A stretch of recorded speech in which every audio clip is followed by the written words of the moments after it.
From the very first time man saw a bird, he too has yearned to fly. But unfortunately, you and I both can't flap our arms fast enough to make that happen.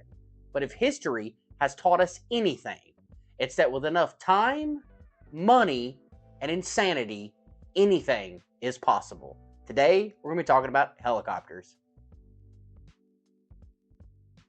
Welcome back to the Average Guy Explains YouTube channel, your one-stop place for all the knowledge in the world that you did not need, taught to you by a guy who is definitely not qualified to teach you about it. The helicopter. It's one of the most important vehicles ever made throughout all of history, and everybody knows what they are. You've seen one, I've seen one. If you haven't seen one, then you probably live under a rock, and then you probably also don't have internet, and if you don't have internet, then you're probably not watching this video, so I'm definitely talking to no one at the moment, but I digress. Who invented the helicopter, and why are they so important? Today, we're going to take a look at the history of the helicopter and where it started to where it is today. So grab a drink, sit back, and maybe I'll teach you something about them. Now, I know what you're thinking. How do we go from flapping our arms like a bird to literally whooshing around in the sky in a machine that can hover? And why does anyone need a flying lawnmower? Well, to begin to understand where this crazy idea came from, we have to go back in time a little bit, like a lot, about 500 years ago, to a man who is world famous for painting the most basic woman ever, Leonardo da Vinci. Leonardo da Vinci is not only famous for having a Teenage Mutant Ninja Turtle named after him and for painting, but he was somewhat of a scientist himself. See, Da Vinci had all kinds of crazy ideas, and most of his ideas at the time were impossible to create. But in the modern era, a lot of his ideas and concepts have come to fruition. One of them being the aerial corkscrew, which is basically a wooden and cloth contraption that would spin so fast that it would hover and take flight, i.e., the first idea for a helicopter.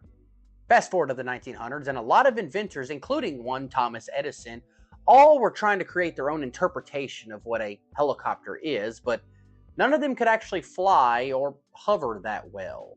But the fact that a lot of people were trying to make a helicopter, or this idea of a helicopter was out in the ethos, showed that there was a lot of traction and interest behind the idea. It just, it's the 1900s. They don't have the technology to do it yet, and this idea needed a little bit more time to develop and be possible. One man, a Russian man by the name of Igor Sikorsky, also was taking note of the helicopter, but he won't be important until a little bit later.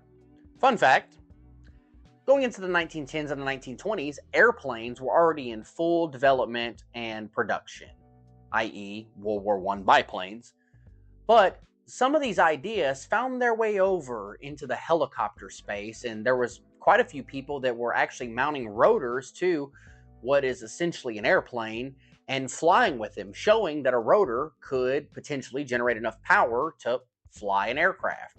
The problem is that these were not helicopters. They could not take off vertically, and they still took off and landed like an airplane, so they were not helicopters.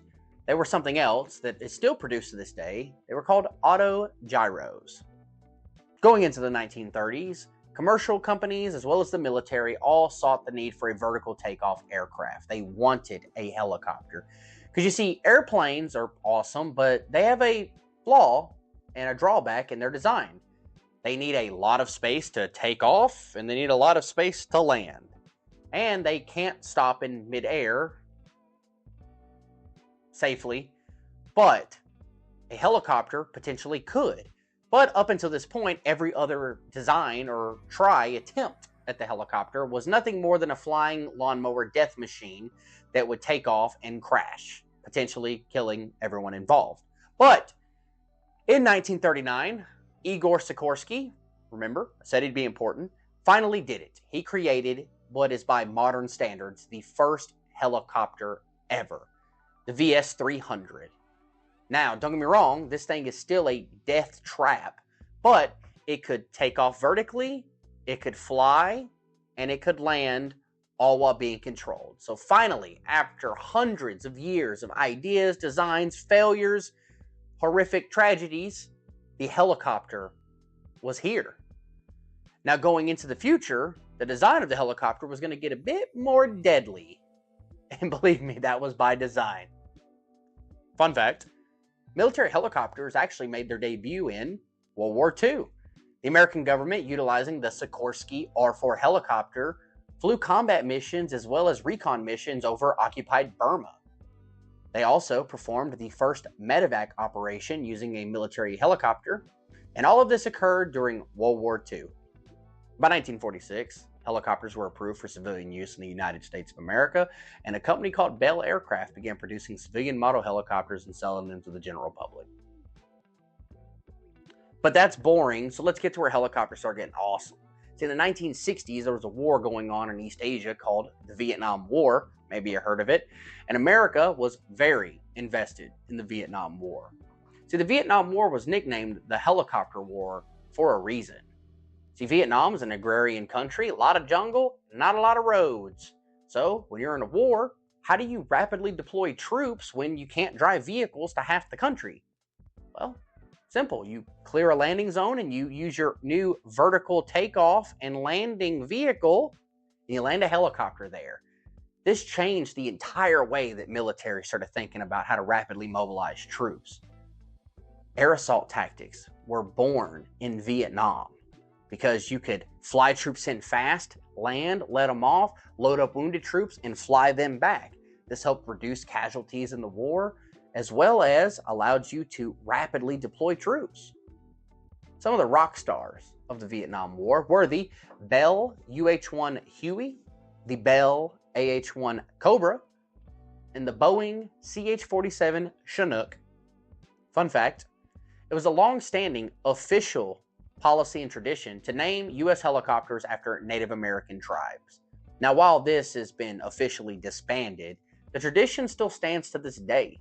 This is where you get helicopters such as the Apache attack helicopter, the Black Hawk utility helicopter, the Cheyenne attack helicopter, the Chinook utility helicopter, as well as the Lakota utility helicopter. In the modern day, we use helicopters for everything.